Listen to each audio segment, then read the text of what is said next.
Hello my internet friends, my name is KatieOB10 and welcome to my commentary of the Dancing with the Stars Season 22 finale. Wow, another season has come and gone. I can't believe it.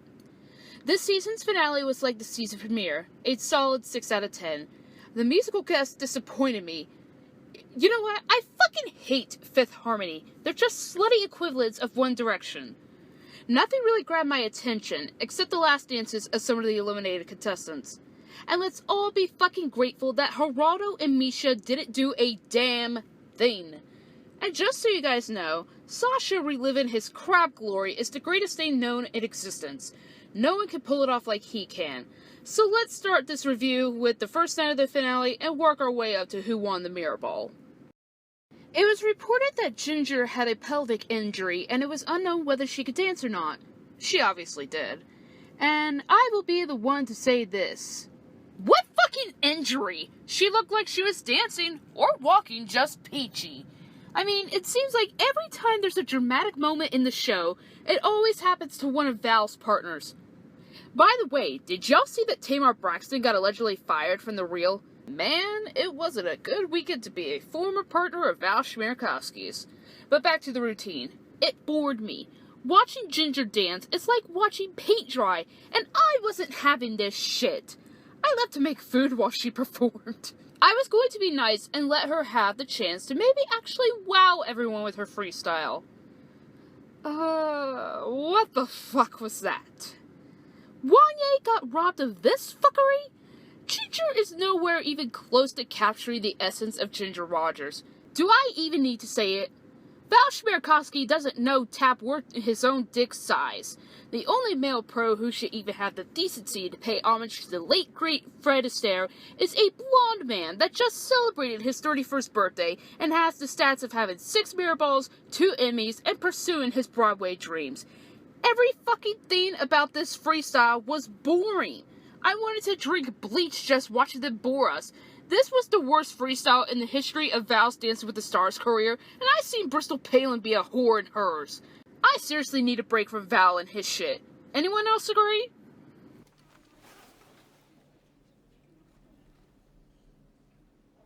His week 6 quickstep was definitely something Niall needed to improve on. Unfortunately, I don't think he made it better performance-wise. Score-wise, yeah, but I wasn't feeling it. I'm not a huge country music fan, and I don't think this truly showcased what Niall is as an individual.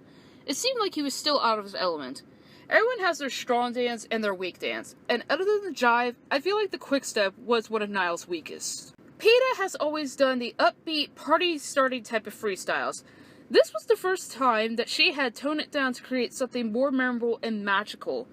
I was quite skeptical of hearing that Disturbed covered Simon & Garfunkel's Sound of Silence, but after hearing the arrangement with the choreography, I was in instant tears. Disturbed's version truly captures the angst and despair of the lyrics than the original version. Fuck, I prefer it over the original. The piano being on fire is still one of the most oldest gimmicks, but it's still appreciated in works like this. This is probably one of my favorite freestyles done by Peter Murgatroyd, hands down. The only one that did the redemption rounds any sort of justice was Paige. She and Mark chose to do the salsa they never got to do in week 2 due to his injury. I don't know what the fuck Lynn was talking about when he said there wasn't enough hip action. I think he was either A, jealous that he's not getting enough action at home, or B, he wanted to screw over Mark once more in favor of Val. I honestly think Lynn's out to get Mark or something because he's always kissing Val's ass. But anyway, I thought this was a red hot performance and it truly got the audience to be more lively than Ginger and Niles. Paige Van Zandt's freestyle. Wow. The last time I truly appreciated a freestyle from Mark was season 14 with Katherine Jenkins. I mean, sure, Sadie's was cute, but it didn't show who she was as a whole. And he royally fucked himself over with paying homage to the Mario Brothers franchise. I can appreciate it considering I'm an avid Mario fan, but perhaps the older audience that watches the show didn't, or in this case, still doesn't understand the franchise. I loved BC Jean doing Somewhere Over the Rainbow. That's probably my new favorite version of it at the moment. Paige's lines were lovely, and while the concept was simple, it was a relatable story of overcoming bullying. I think we watched someone who was still struggling with herself, but broke down her walls to slowly help her move on with her life.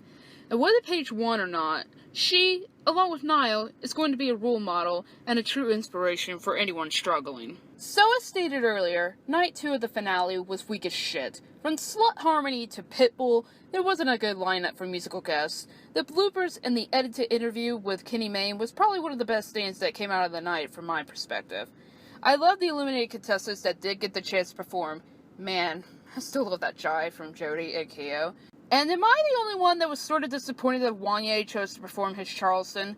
I mean, I loved it as much as anyone else, but I was hoping for his Motown Philly Cha-Cha or his Bye Bye Bye Jazz. Did Marla get a chance to perform? I don't remember if she did or not. If not, then I wish she did. Our final 3 had the 24-hour fusion challenge per usual, and what better way to complete it by getting Ginger to go first so we wouldn't have to deal with her shit anymore. Her final dance was a fusion of the foxtrot and the Argentine tango. It was just imposing and walking and throwing some arm movement here and there. I think the only thing I liked out of this routine was Pink's new song for the new Alice movie. I gotta see it as soon as possible. But anyway, she was bland and was easily one of the weaker ones left in the competition.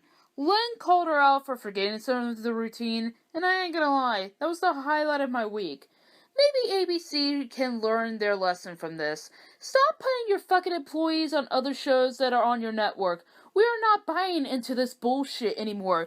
Give us people we actually want to see on there. I've been campaigning for Jesse McCartney to be on the show since Christy Yamaguchi's win, and I still get shit on. However, Allison Holker has been liking my tweets that involve my idea of her being partnered with Jesse if he ever were to be cast. Please let this happen before I die or the show gets cancelled. Team McHolker, please. I want this to be a real thing. Let my fucking dream come true. A fusion of the cha-cha and the tango was the final dance for Niall DeMarco. Personally, I felt this suited him and what he was all about. This filled my heart with joy. I don't think he missed a single step. I would have to look at the footage again. But all in all, this was a fantastic end to Niall's journey on the show. I think being paired with him has changed Peta for the better. She most likely has more of an appreciation of her surroundings and the people in her life, especially Max and Fuckhead. I mean Val. Am I the only one who was left with so many feels when Carrie Ann signed to Niall? That was one of the most sweetest moments in the history of the show.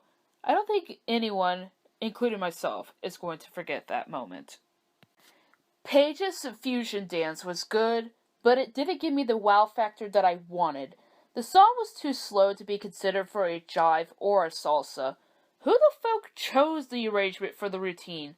I wish it had more of the power that I look for in routines like these. I could definitely appreciate Paige bringing out her flirty, sassy side, but I still feel this was a letdown for a final performance. Finally, it was the moment we've all been waiting for, the final results of the season. Who was going to land in third place? Who was going to be our runner-up? Who is going to be our Dance with the Stars champion to take home the Mirrorball trophy?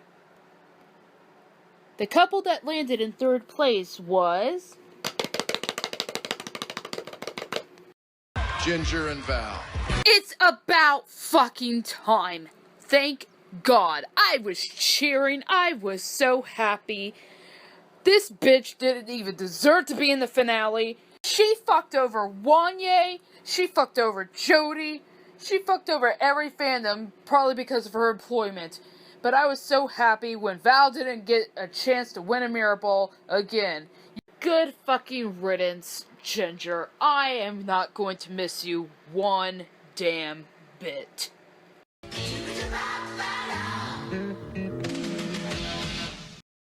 I was going to be really happy whether Niall or Paige won.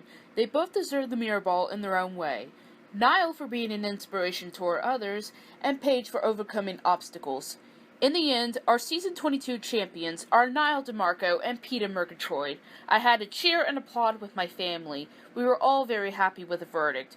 It could have went either way, and we would still be happy.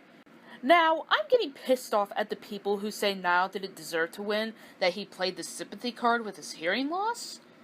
I'm sure Paige won. People would be bitching about her winning because she had a dance background. Let's all get over it, everyone. It is what it is, and you can't do a damn thing about it. I'm just fucking happy Ginger didn't win. Can we all just be grateful with that? But a big congratulations to Niall and PETA. You truly earned it. I'm really gonna miss y'all together. I also want to congratulate Paige and Mark for a fantastic run and putting a smile on my face every week. Like Niall and PETA, I will definitely miss seeing y'all together. And that's it!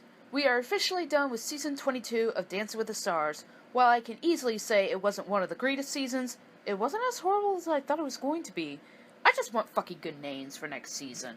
Sound off in the comments below. What did you guys think of the 2-night finale? Are you happy with the final verdict? Who do you guys want to see compete next season? If you guys enjoyed my final review of the season, give it a thumbs up. And if you're new to my channel and want to see more videos in the future, you're welcome to subscribe. Rest assured, I will be back for Season 23.